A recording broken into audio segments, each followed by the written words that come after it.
Bueno, muy buenas tardes, bienvenidas a este ciclo de conferencias que Posgrado está abriendo para ustedes.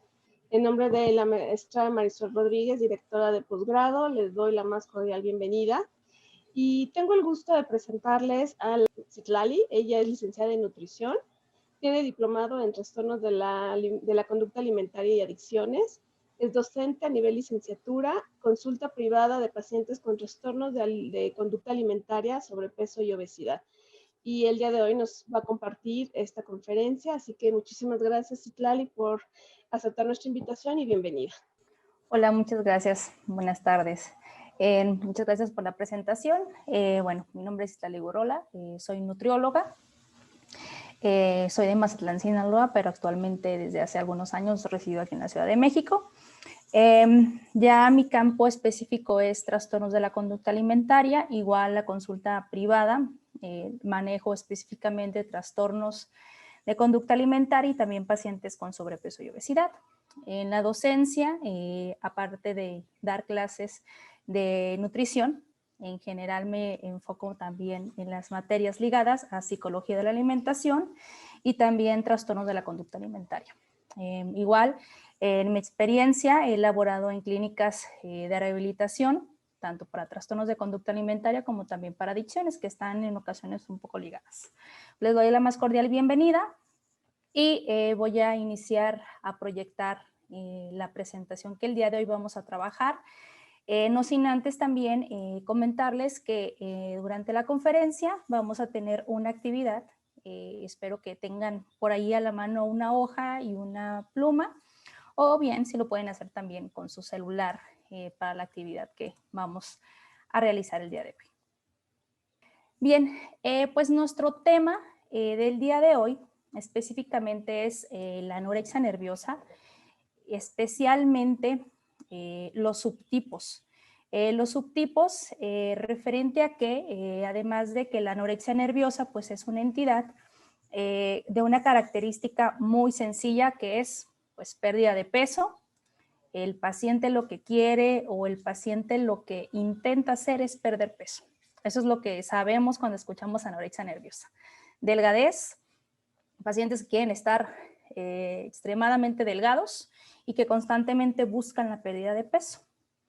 Pero además de esto, también sucede que los pacientes no solamente transitan con una anorexia nada más, sino que aquí dentro de la anorexia pues tenemos unos subtipos, que ese es el tema central que el día de hoy vamos a revisar. Pues para revisarlo un poco, pues la anorexia nerviosa, que ese es el término, en muchas ocasiones se confunde un poco el término de anorexia. La anorexia le puede suceder a cualquier persona cuando está enferma, cuando está inapetente, pero en sí, la entidad de la anorexia nerviosa es la entidad psiquiátrica que nosotros vamos a estar revisando. Y bueno, ¿cuáles son estas características tan básicas que nosotros podemos darnos cuenta, por ejemplo, en la anorexia? En la anorexia nerviosa, pues vamos a tener como un punto principal que es la restricción de la ingesta energética persistente. ¿A qué hace referencia este concepto? Hace referencia a que las personas disminuyen la cantidad de alimentos que consumen y esto es de una manera persistente, es decir, lo hacen frecuente y constantemente. A eso hace referencia el enunciado de restricción de la ingesta energética. Esa es la manera en que nosotros obtenemos energía a través de los alimentos y en estos pacientes la principal característica es la disminución, ya sea que un paciente, de acuerdo a sus características, digamos, le corresponden 1800 calorías, pero el paciente con anorexia nerviosa va a ir, ¿sí?, de manera persistente eliminando estas calorías, 1800, 1500, 1200, 800, hay pacientes que transitan con 500 calorías. Pero además de esto, lo interesante es que van eliminando grupos de alimento.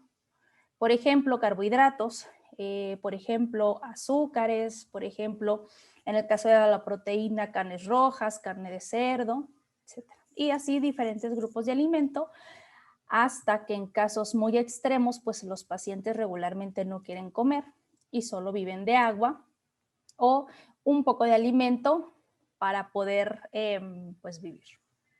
El punto 2 importante de la característica de la anorexia nerviosa es que el paciente vive con un miedo intenso a ganar peso o a engordar. ¿Qué quiere decir? Pues que el paciente, a pesar de que sabe conscientemente o cognitivamente sabe que tiene un índice de masa corporal bajo, digamos que tiene 16, 15, 14, él tiene un miedo intenso a que con los alimentos o una vez que vuelva a comer, pues brinque de tener un índice de masa corporal bajo, hablamos de 14, 15, 16, inmediatamente pues ya esté teniendo índices de masa corporal de sobrepeso u obesidad.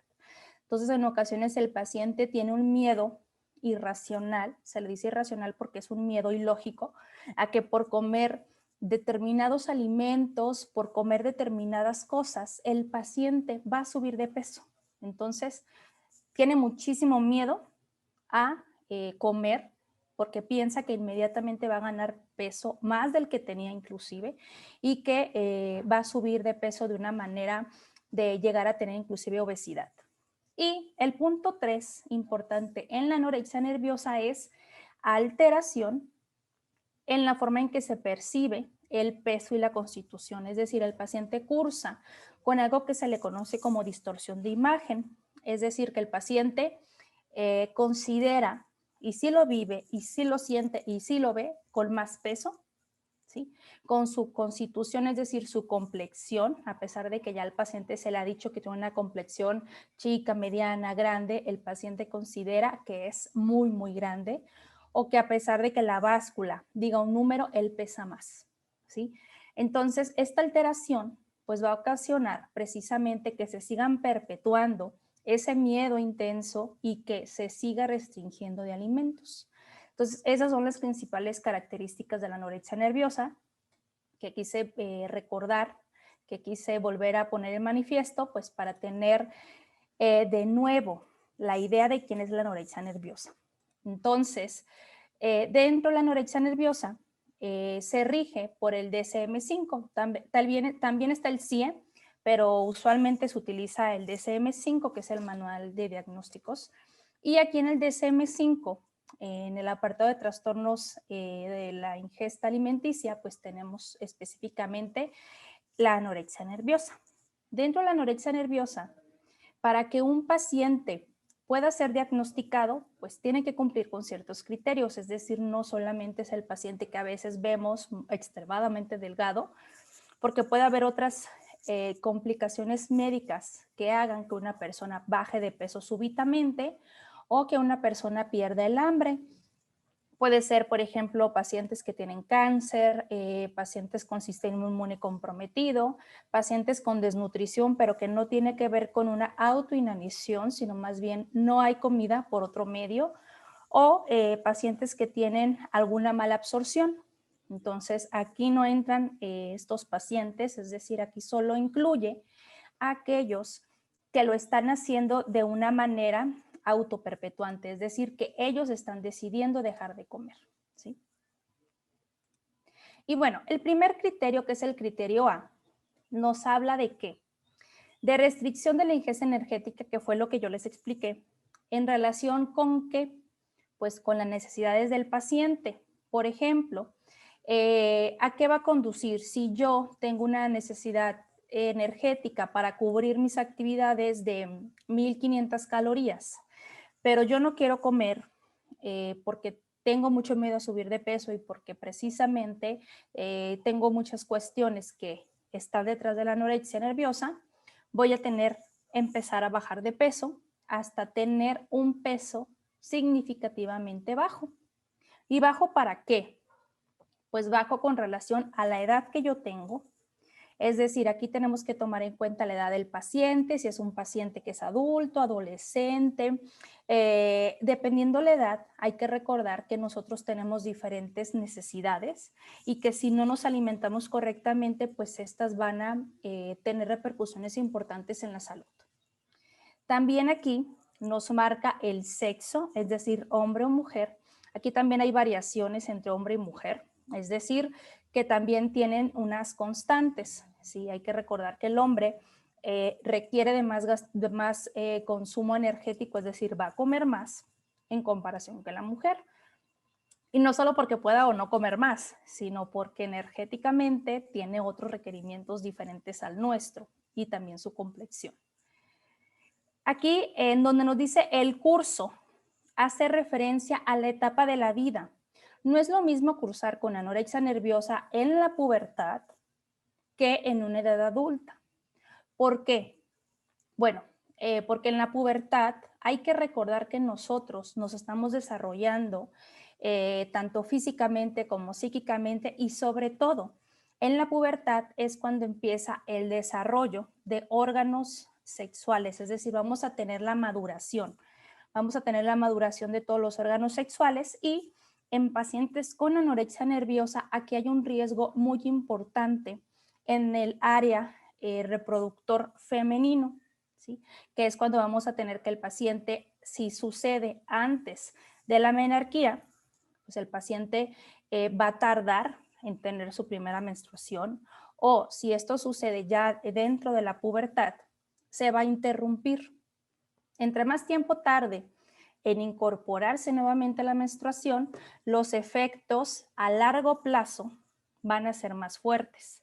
Ejemplo, si en un futuro, en una edad adulta, el paciente quiere procrear, por ejemplo, problemas también ginecológicos y todos los problemas que se pueden desencadenar en una entidad hormonal, caída de cabello, desmineralización ósea, etc. Y además, pues no va a haber desarrollo de caracteres sexuales, por ejemplo, el busto, caderas, etc. ¿Sí? En el caso de la mujer. En el caso del hombre que padece anorexia, aquí cursa con disfunción, cursa tal vez con inapetencia sexual. Aquí no se compromete tanto los niveles de esperma ni nada en comparación con la mujer. ¿Qué sucede cuando la anorexia llega en una edad adulta? Aquí se va a interrumpir también la menstruación, obviamente si llega a casos severos, y también va a entorpecer toda la función reproductiva, pero a diferencia de la pubertad con la edad adulta, aquí en cuanto el paciente se recupere, esta función va a regresar. Pero cuando la tenemos antes de la menarquía o en la pubertad, estos efectos sí pueden causar daños que pueden llegar a ser irreversibles. Entonces, por eso es muy importante el curso. Algo más que tenemos que tomar mucho en cuenta de la pubertad y la adolescencia es que en esta edad todavía el ser humano está creciendo. Entonces, si no hay una ingesta energética adecuada, ¿qué va a suceder? Pues que el paciente no va a crecer lo que iba a crecer y no va a desarrollarse completamente. Entonces, tiene implicaciones muy serias, realmente la anorexia. No es decir que es peor en la adolescencia que en la edad adulta, porque hay muchas consecuencias, pero les pongo esos dos ejemplos para ejemplificar a qué hace referencia el apartado de el curso. También el desarrollo, como les decía, pues si nosotros estamos en la adolescencia, en la etapa de la pubertad, si estamos ya en la adultez, si la persona desea procreación, también tiene mucho que ver si la persona está teniendo una salud física, por ejemplo, si está enferma, pues se va a complicar mucho más. Entonces, es muy compleja realmente la entidad de la anorexia nerviosa y no sencillamente es, pues quiere perder peso y ya, que es lo que en algunas ocasiones está un poco mal visto el término de padecer anorexia nerviosa.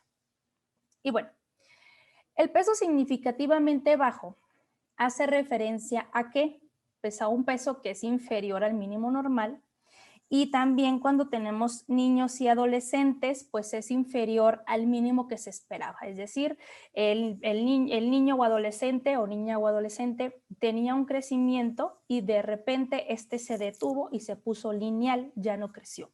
Entonces, esto en el caso de niños y adolescentes tenemos que usar los percentiles y en el caso de adultos, pues nos enfocamos en el índice de masa corporal.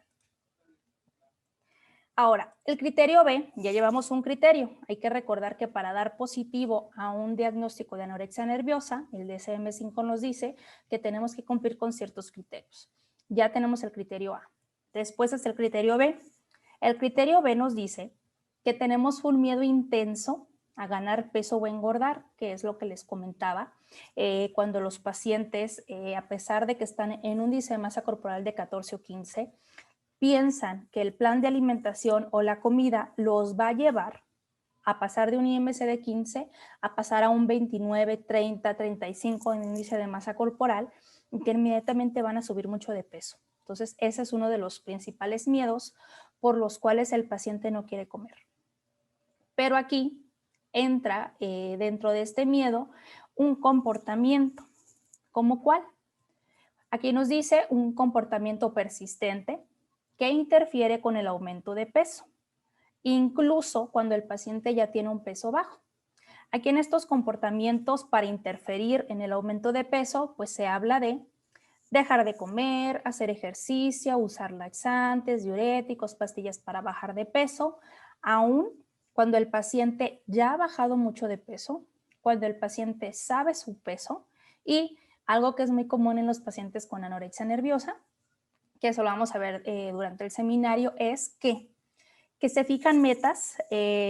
Por ejemplo, hay pacientes que dicen, es que yo voy a ser feliz, yo voy a estar bien y yo ya voy a dejar de hacer esto cuando pese 40 kilos y el paciente en ese momento te pesa 50. Entonces se pone una meta de 10. Pasa el tiempo y logra llegar a esos 40 y te dice, no, es que ya me di cuenta que no soy feliz. Yo creo que si bajo 1 kilo más me voy a sentir mejor y más seguro.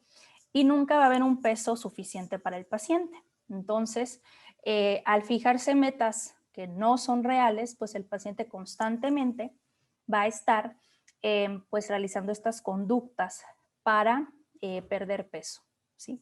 Entonces, eso es algo muy interesante también de revisar, cómo el paciente pues se fija objetivos que ponen en riesgo su salud y que lo sabe. Entonces, una cosa es cuando haces alguna conducta que no sabías que te iba a implicar problemas para tu salud, pero en este caso los pacientes conocen muy bien todo el contexto, todas las consecuencias, y aún así siguen haciéndolo porque necesitan bajar más de peso. Y tenemos otro criterio que es el criterio C. El criterio C nos dice que la alteración en la forma en que nosotros nos percibimos, es decir, cómo nos sentimos corporalmente, cómo nos sentimos en nuestra complexión, nuestras dimensiones, cómo yo me visualizo dentro del espacio, están influidas. ¿Influidas por qué? Porque las distorsionan. Es como en la imagen que les puse ahí. Seguramente ustedes han visto películas o han visto algunos programas donde ponen casos de anorexia y que el paciente constantemente dice, es que estoy gorda, y que le dice a las personas, claro que no, estás muy delgado. Entonces, en muchas ocasiones se tiene la creencia de que estos pacientes lo inventan, lo exageran, o que simplemente nada más lo dice para que le digas que está delgado.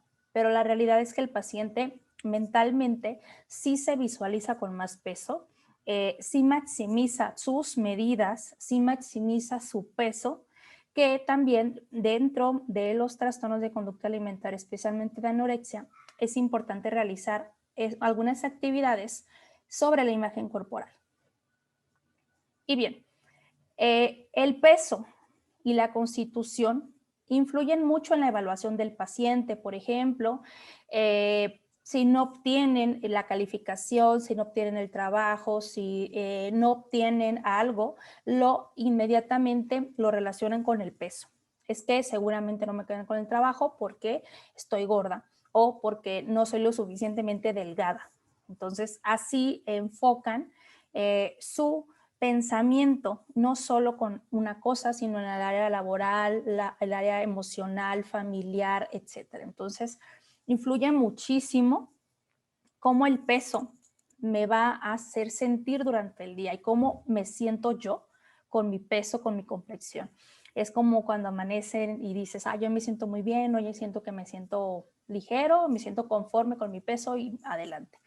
Eso es normal. Lo que no es normal es que yo me evalúo de acuerdo a lo que yo creo que peso, a lo que yo creo que mi complexión es, que además de esto, pues hago otras conductas como las que anteriormente revisamos.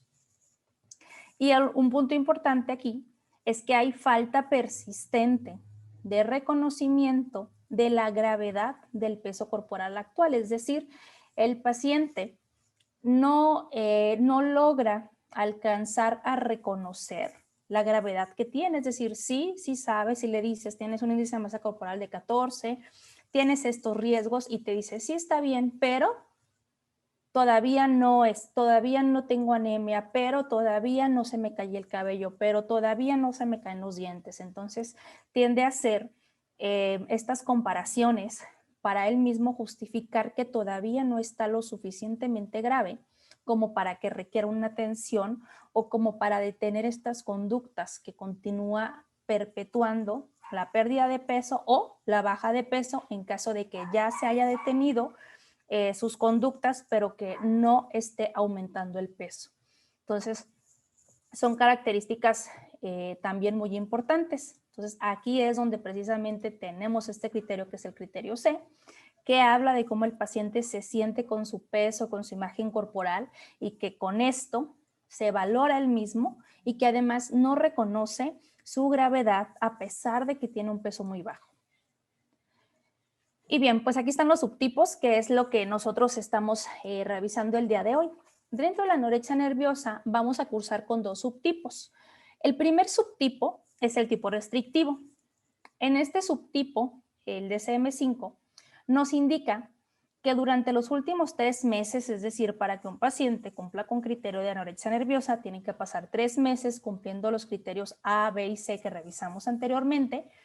Y ahora, una vez que identificamos al paciente con anorexia nerviosa, que además de revisar cada apartado se realizan otros tamizajes que también vamos a revisar durante el seminario, vamos a ver que el individuo, en el caso del restrictivo, va a utilizar que en esta presentación el paciente pierde peso por la dieta, ¿sí? Es decir, que el paciente empieza a realizar dietas restrictivas, dietas que no le corresponden calóricamente, muy bajas en calorías, dietas de moda, por ejemplo, dietas que no digo que estén mal, pero en pacientes con conducta alimentaria esas dietas no son las adecuadas. Por ejemplo, dietas veganas, dietas de ayunos intermitentes, dietas cetogénicas o dietas que te prometen que comiendo un solo alimento o un producto, tú vas a bajar de peso inmediatamente. ¿Qué más? El paciente en el tipo restrictivo baja de peso con ayunos. Cuando hace referencia a ayunos, hace referencia a que puede ser el comer el primer tiempo de comida tipo 11, 12, 1 de la tarde, o se brinca el desayuno, o hace días de ayunos, es decir, no come nada, solo líquido, y precisamente de esto habla el tipo de restrictivo, los ayunos prolongados. Entonces el paciente, entre más prolongue su ayuno, digamos que se levantó a las 6, 7, 8 de la mañana y terminó comiendo a las 3, 4 de la tarde, pues hablamos de que pasaron muchísimas horas de ayuno, pero además sumamos que consume muy pocas calorías. Entonces ahí vamos a tener precisamente la conjugación de esto para que el paciente comience a estar bajando de peso o si ya está bajo de peso, se continúe en esta baja. Aquí también el restrictivo aplica el ejercicio excesivo. Pero muchas veces nos preguntamos, bueno, ¿qué es ejercicio excesivo? Muchas veces nos mandan a hacer actividad física, nos mandan a hacer ejercicio, pero regularmente ejercicio excesivo es aquel que realizamos sin ser deportistas de alto rendimiento, por ejemplo, arriba de 1 hora, hora y media o 2 horas, ahí ya lo marcamos como ejercicio excesivo. Si el paciente no cuenta con suficiente energía porque no come, la indicación sería no ejercicio, que haga tipos de ejercicio que lo puedan lastimar, ¿sí? Por ejemplo, bicicleta y el paciente está débil, que salga a correr y que el paciente también esté muy débil por su estado físico, u otros ejercicios que le puedan comprometer su estado físico. Hay que hacer diferencia. Una cosa es actividad física y otra cosa es ejercicio. Actividad física es pues andar de un lado a otro muy activos, de un metrobús a un metro. Y el ejercicio pues es ya ponerme bien en forma, a ir al gimnasio o a ir al parque o en mi casa, ponerme a hacer algún tipo de ejercicio enfocado a algún área corporal o en general, pero que sí es específicamente ejercicio. Ya la actividad que hacemos regularmente de movimiento es otra cosa extra. Y bueno, esto es lo que nosotros vamos a revisar especialmente en este tipo, en el restrictivo, en donde el paciente con anorexia nerviosa, que creo que es el que más tenemos identificado, es que el paciente no come. ¿Y por qué baja de peso? Pues porque no come y ya. Pero además del no comer, pues están detrás de esto, pues las dietas, están detrás de esto estos ayunos y los ejercicios excesivos o extenuantes que el paciente realiza. Aquí algo importante dentro de la anorexia nerviosa tipo restrictiva es que muchos pacientes también realizan ejercicio no solo una vez al día. Por ejemplo, tal vez hacen ejercicio en la mañana temprano, por ejemplo, y en la noche o madrugada se levantan a hacer ejercicio, pues cuando nadie los ve o porque simplemente su pensamiento todo el tiempo está girando en torno a tienes que bajar de peso, tienes que ser muy delgado, se despiertan y al no poder dormir, pues eligen empezar a hacer ejercicio. Entonces, pues aprovechan, ya estoy despierto, empiezo a hacer ejercicio y esto me va a ayudar a bajar de peso y obviamente esto va a perpetuar todavía mucho más pues todo el cuadro porque el paciente va a cursar con pérdida de peso, va a quemar mucha energía y además, dependiendo la hora en que lo esté realizando, pues también va a depender del gasto energético que esté realice. Y el otro subtipo, que es el que en ocasiones cuesta mucho trabajo identificar, es el de atracones purga. Cuando nosotros leemos atracones purga en anorexia nerviosa, creemos que los pacientes se atracan de comida y no es así.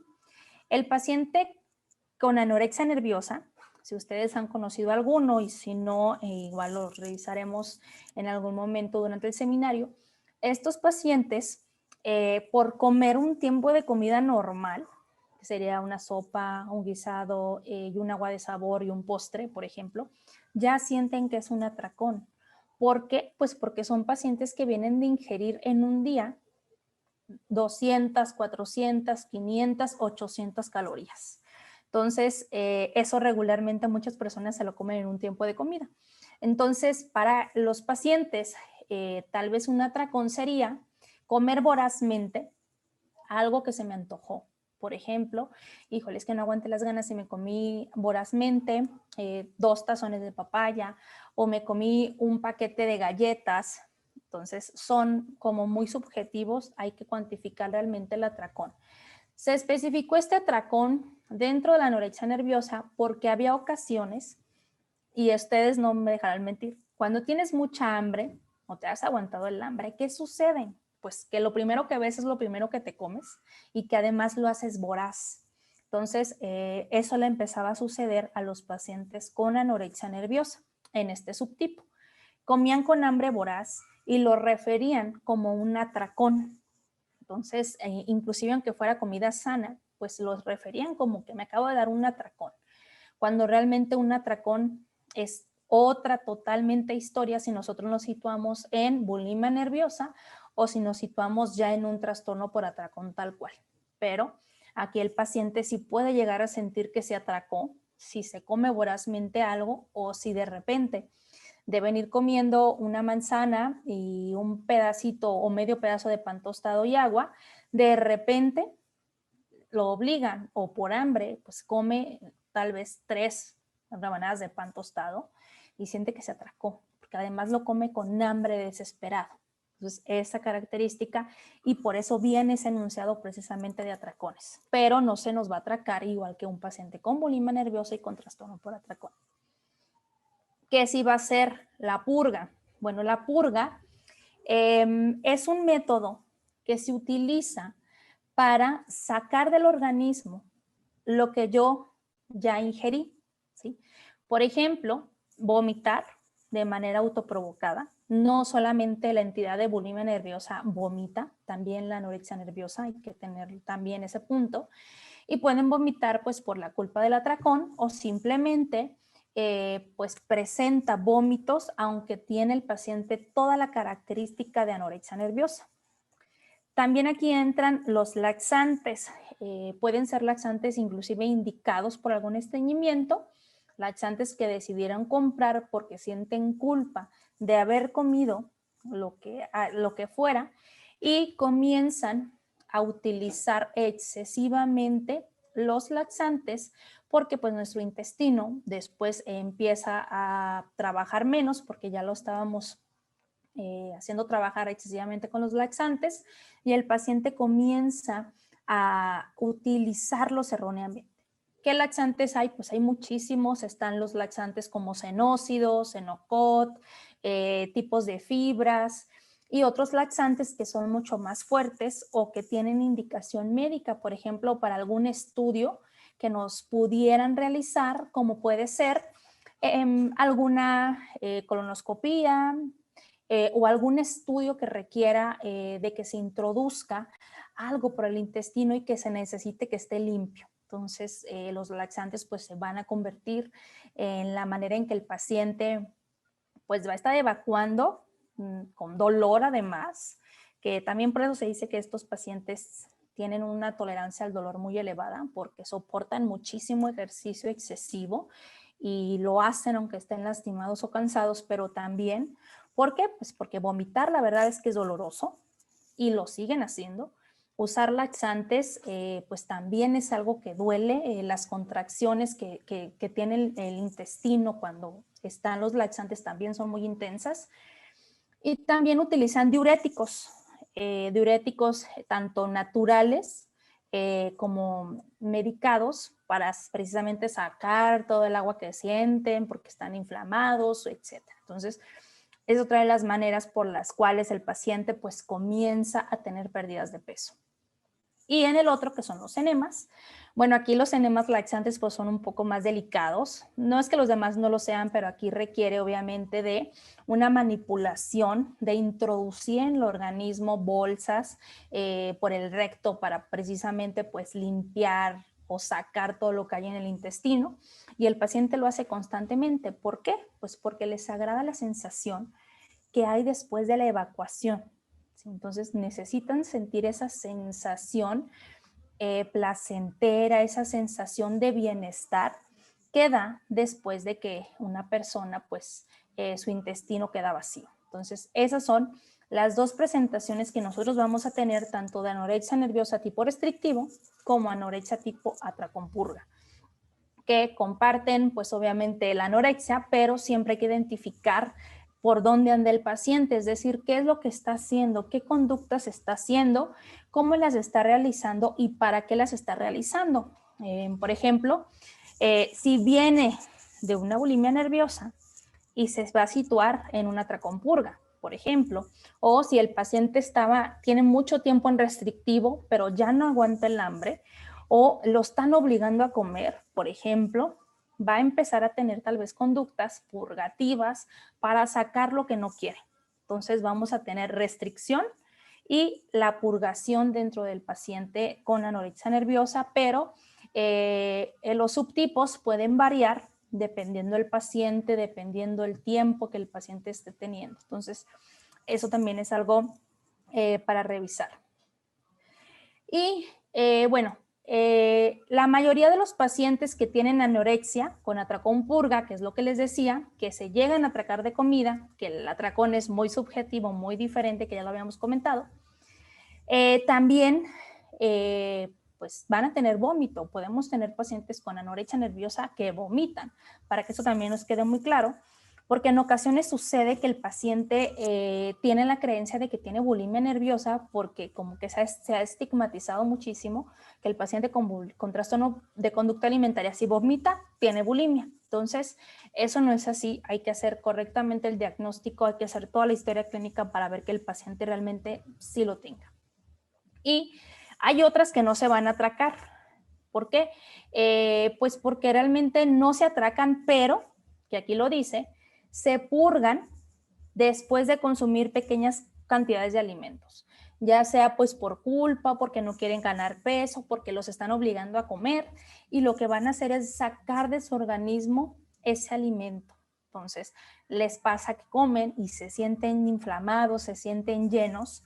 Entonces, como el paciente viene de casi no comer, cuando come algo, pues inmediatamente se va a distender y pues se va a sentir muy incómodo. Entonces, va a buscar la purgación ante ya no poder estar sin comer. Entonces, igual durante la pandemia, pues ha sido algo complicado para los pacientes porque pues todos están en casa o ha sido muy difícil realizar como las medidas compensatorias.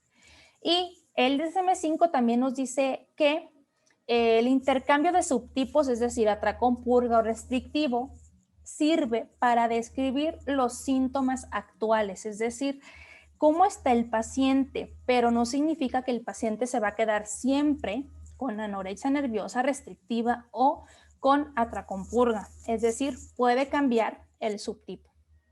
Y esta a nosotros nos sirve para darnos una idea de qué es lo que hace el paciente o cuál es el predominio del paciente con anorexia nerviosa. Entonces, para eso nos sirven mucho estos dos subtipos, el saber pues que este paciente pues sí tiene anorexia tipo atracón purga, pero no siempre lo va a hacer.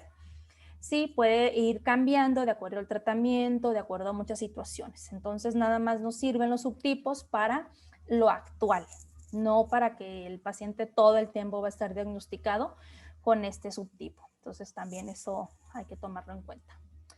Y bueno, esto se los puse, aunque no es parte del tema central, puse las remisiones que igual se revisan ya más adelante con detenimiento, que en los trastornos de conducta alimentaria nos manejan dos entidades. Dentro de esto es la remisión parcial y la remisión total, que esto se tiene que ver muy en específico con los criterios que al principio revisamos.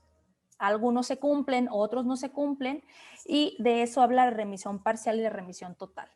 Entonces, ¿qué es una remisión parcial? Pues digamos que el paciente está en tratamiento, que va muy bien, ya no está haciendo muchas cosas que lo situaban completamente en la anorexia nerviosa tipo, ya sea restrictivo o atracón purga, pero que todavía sigue presentando algunos comportamientos. Y en la remisión total, pues el paciente tuvo que haber padecido anorexia nerviosa, pero que actualmente ya no cumple con ningún criterio y pues nos dice un periodo continuado, es decir, no nos dicen claramente cuánto tiempo, pero pues regularmente las remisiones cursan de 3 meses en la parcial, 6 meses, y pudiéramos decir que total pudiera ser cuando un paciente ya cursa con 6 meses o un año remitido.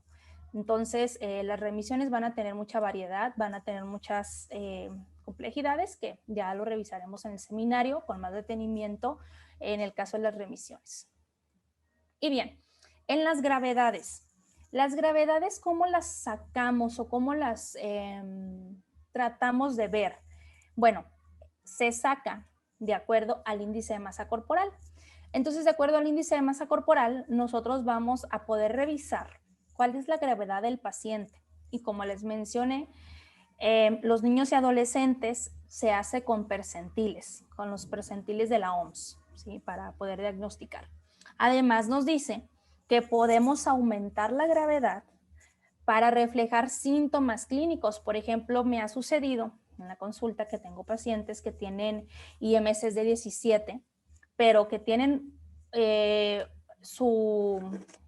¿cómo se dice? Tienen su vida deteriorada. Por ejemplo, no pueden trabajar pues porque les da miedo salir y que van a comer, o por ejemplo, los pacientes tienen pensamientos suicidas, entonces ahí no entra ya un leve, ahí ya es grave o extremo porque el paciente tiene ideaciones suicidas que están relacionadas con su peso. Entonces, aquí nos dice que se puede aumentar la gravedad para aumentar ¿qué? La discapacidad funcional del paciente, es decir, es un paciente que tiene que estar acompañado para que coma, porque tira la comida, la esconde, la guarda en ciertas áreas del cuerpo, la vomita, la escupe, y nos ayuda para pedir necesidad de supervisión, ya sea los padres, tutores o pareja que el paciente tenga.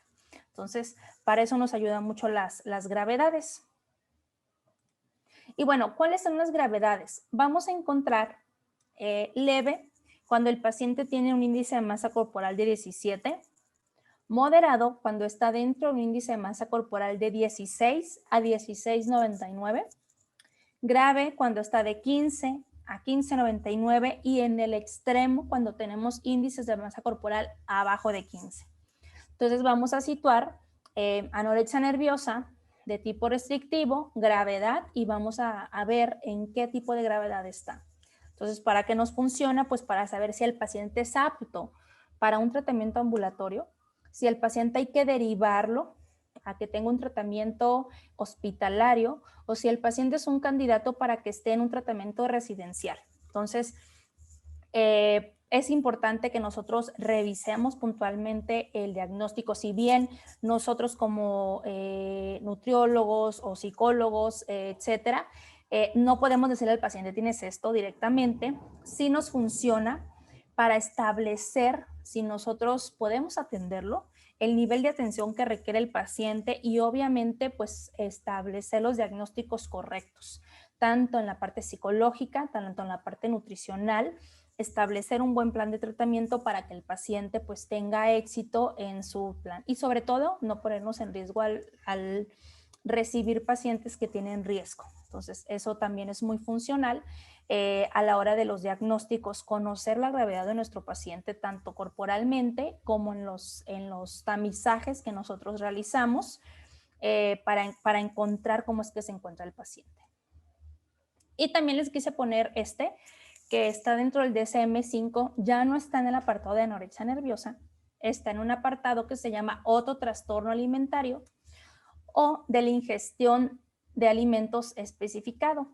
Aquí se sitúan muchos trastornos, bueno, no son muchos, son algunos, que no cumplen con todos los criterios que nosotros vimos anteriormente.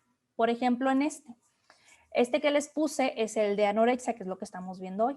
Pero está el de bulimia, está el de trastorno por atracón, está síndrome de ingesta nocturna y están otros trastornos que no cumplen con criterios.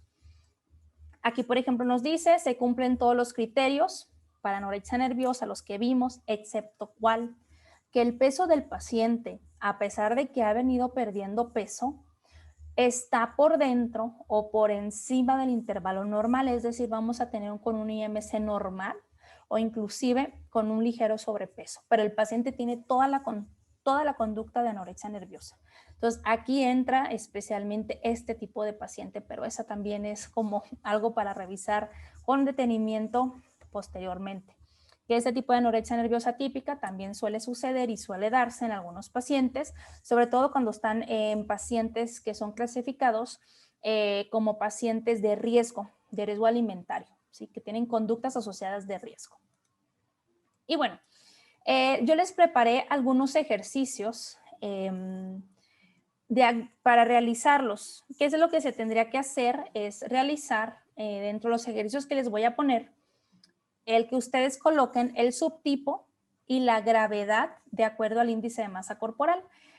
Por ejemplo, el subtipo pues ya lo revisamos, que está el restrictivo y el de atracón purga, y la gravedad se calcula de acuerdo al índice de masa corporal, que se elabora el peso entre la estatura al cuadrado y vamos a tener el índice de masa corporal y ahí teníamos, recuerdan, las gravedades ajustadas. Eso es lo que nosotros estaríamos revisando dentro de los ejercicios que realizaríamos para los trastornos de conducta alimentaria, especialmente de anorexia nerviosa. Y bien, pues estos son ejercicios, son 10 ejercicios que les coloqué. Por ejemplo, aquí nos marca que son pacientes femeninos o masculinos. El sexo aquí no tiene tanta, por así decirlo, interferencia, porque el índice de masa corporal no se mete con el sexo, es decir, es estándar, peso entre estatura al cuadrado, pero puse el femenino masculino para que se dieran una idea con las calorías, tomando en cuenta de que los hombres pues consumen mucho más calorías que las mujeres. Y estos son los ejercicios, están del 1 al 10, por ejemplo aquí En el 1 nos dice que la paciente tiene 28 años, que mide 1,76, que pesa 49 kilos y que su pérdida de peso es debido a ¿qué? A la restricción energética, que consume 450 calorías al día y que realiza 2 horas de ejercicio de lunes a domingo. Entonces aquí lo que nos corresponde hacer es poner cuál es el subtipo de la anorexia nerviosa, si es atracón purga, y vamos a colocar también la gravedad de acuerdo a lo que nos va a arrojar el índice de masa corporal. Eso es lo que elaborarían de acuerdo a los ejercicios que nosotros estamos poniendo. ¿Para qué?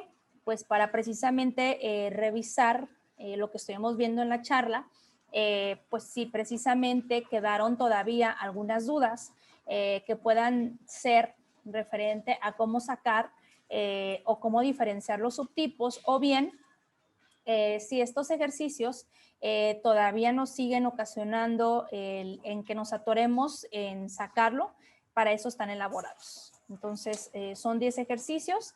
La idea es que tomen alrededor de 5 minutos para poder contestarlos y posteriormente les daría las respuestas de cada ejercicio para nosotros establecer si hay algo en que consideren que todavía no tienen como claro a la hora de pues, especificarlos, a la hora de nosotros poder revisar estos ejercicios que son breves, son pequeñitos casos clínicos, muy pequeñitos, que no nos arrojan específicamente por qué lo hace, ni qué tipos de alimentos hace, ni su recordatorio de 24 horas, ni mucho menos. Pero nos funciona para establecer lo aprendido durante lo que hemos visto en este ratito. Entonces, quedamos que iban a ser 5 minutos para que se pudieran resolver especialmente estos ejercicios y posteriormente dar las respuestas de estos.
nos habla de una anorexia nerviosa tipo restrictivo de gravedad extrema, que precisamente nos arroja una gravedad extrema porque su índice de masa corporal nos arrojó de 13.31.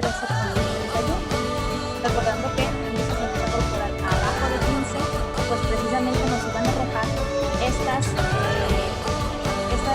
diagnósticos de y en el 4 nos arroja anorexia nerviosa tipo restrictivo de gravedad leve.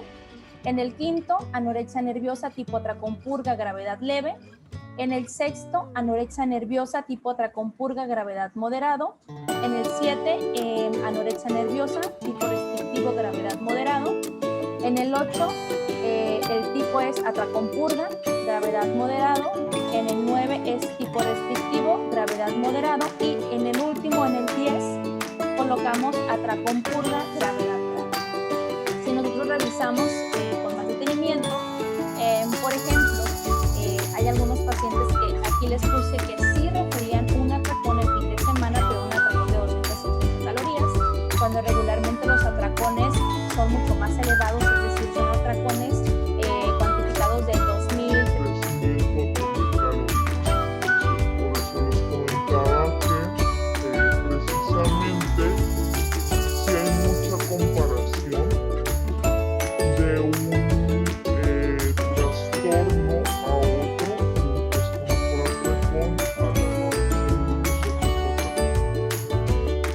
entonces esas son como las diferencias que nosotros podemos encontrar. ¿Qué más? Acá, por ejemplo, en el ejercicio 6, yo les puse que la pérdida de peso tenía que ver con el uso de laxantes que el paciente ingería 11 al día. Si bien aquí no nos está poniendo en qué orden, pues está hablando de que utiliza laxantes precisamente para ajustarse.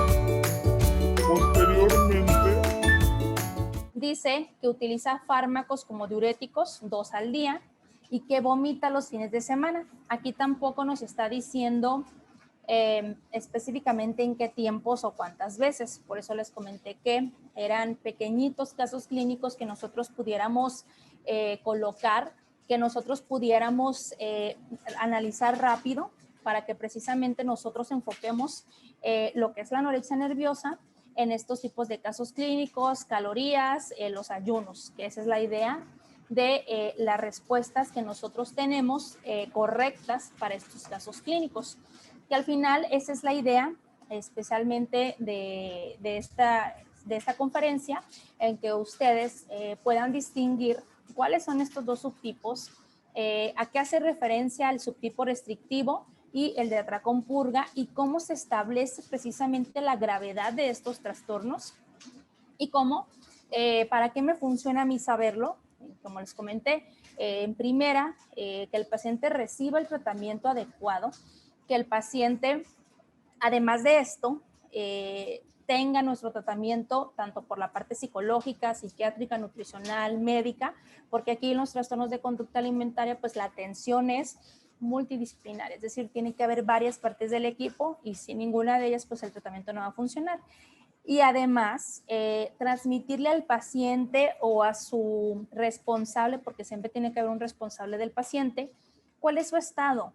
¿Sí? No hay que poner en riesgo ni al paciente ni la seguridad del personal de salud que trabaja con el paciente, y para eso es importante establecer o conocer las gravedades del paciente.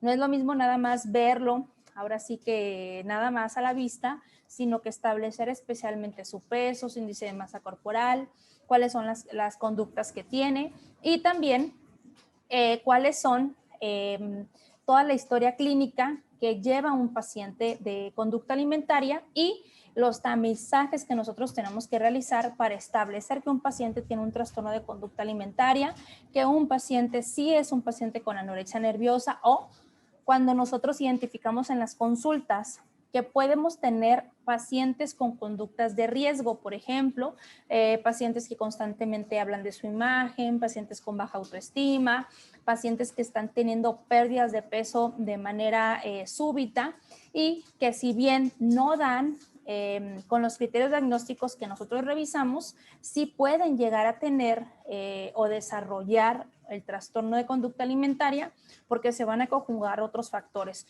factores familiares, sociales, personales, entre otros.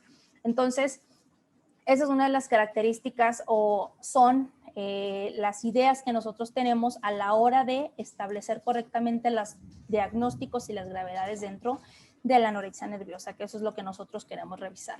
Y pues bueno, eso es lo que corresponde a la conferencia, igual al ejercicio que realizamos de los criterios diagnósticos, etcétera. Y igual si alguien tiene alguna duda o tuvo alguna respuesta diferente, igual también lo podemos revisar, que eso es parte del poder tener un acercamiento a la hora de hacer las actividades, el poder hacer pues estos ejercicios que nos ayuden tanto a ver qué es lo que nosotros estamos elaborando y ya ver un caso clínico más estructurado con un paciente pues que ya presenta toda la historial clínico que regularmente tenemos que realizar y ahí sí establecer un diagnóstico y un subtipo muy particular de acuerdo a lo que el paciente nos arroje. Y pues bueno, eso sería todo por la parte de la conferencia. Y lo posterior son preguntas que se tengan acerca de la conferencia o también de los casos clínicos.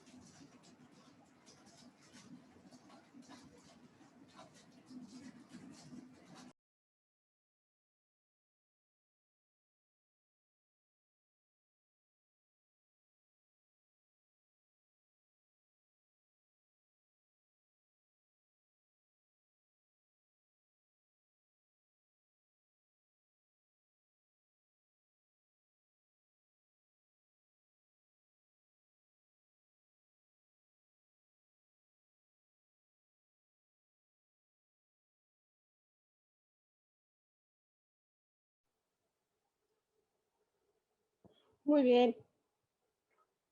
Citlali, muchísimas gracias por toda la información que nos estás compartiendo. Vamos a ponerles una información sobre el seminario que impartes junto con otros especialistas con respecto a los trastornos de la conducta alimentaria desde el abordaje terapéutico, tanto nutricional, médico, psicológico, el cual inicia este 24 de mayo y tiene una duración de 120 horas, dividida en 6 módulos. Por lo tanto, si estás interesado, te podemos mandar información. Tú puedes tomar este link o escribirnos a este WhatsApp y con muchísimo gusto te damos la información que tú requieras. Pues muchísimas gracias, Citlali, por toda tu plática, muy interesante. Y pues sin más, nos despedimos. Muchísimas gracias por su atención. Gracias, hasta luego.